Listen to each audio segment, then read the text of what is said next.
great show lined up for you this morning. You know, if you have a little extra fabric laying around and you don't know what to do with it, well, you know what? I think you might really appreciate this project. It's inexpensive, it's easy, even the kids can do it.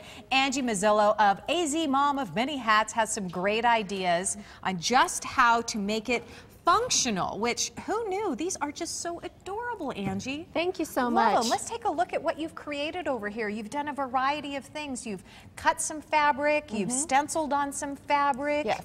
This is really cute. Thank you. This is one of those projects that can be of any amount of effort or any cost that you want it to be. There's 3 different ways to do this same craft.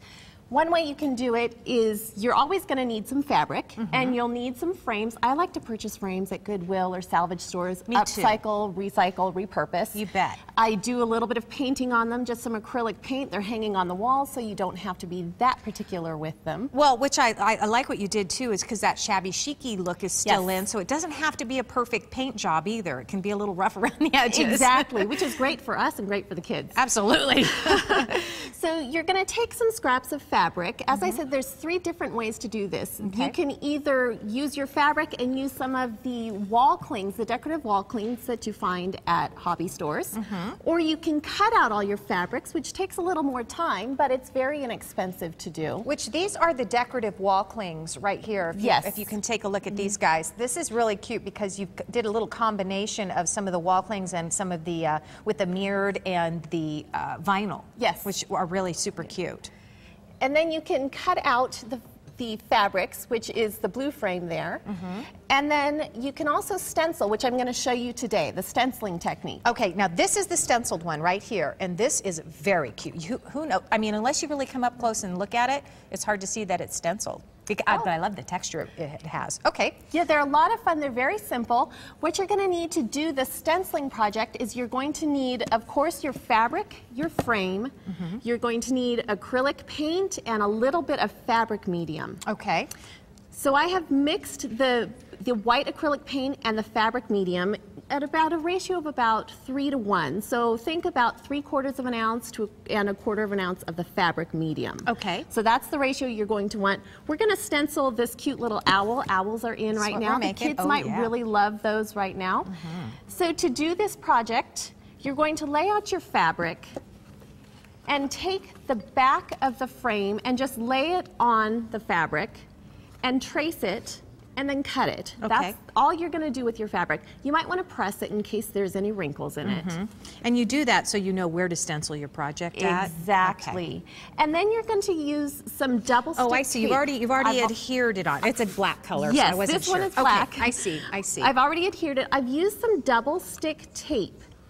Which is really the best way to go. Use the kind that you use on photographs. That way it's not going to bleed through and leave any marks. Okay. If you use glue, use a spray adhesive or a very thin layer, because if you're using the glue, it's going to pucker up. Okay. Okay, so let's get started on our stenciling. We're going to make sure our design is the right way for the frame. Here's my little owl guy. I'm going to center him on my frame, and I've mixed my paint and my fabric medium, so it's nice and smooth. Now, why are you using a fabric medium? It just makes the paint a little more flexible. It doesn't flake off as much if you're using the fabric medium. It also makes it washable if you're stenciling on clothing. Okay. So it's a great product. It really helps with a little bit of flexibility. Okay. And heat and adhesion. So then we're simply just going to start stenciling in our little owl. And we're going to do it until we've gone all the way over the design. Depending on how opaque you want it, you might want to do a second layer.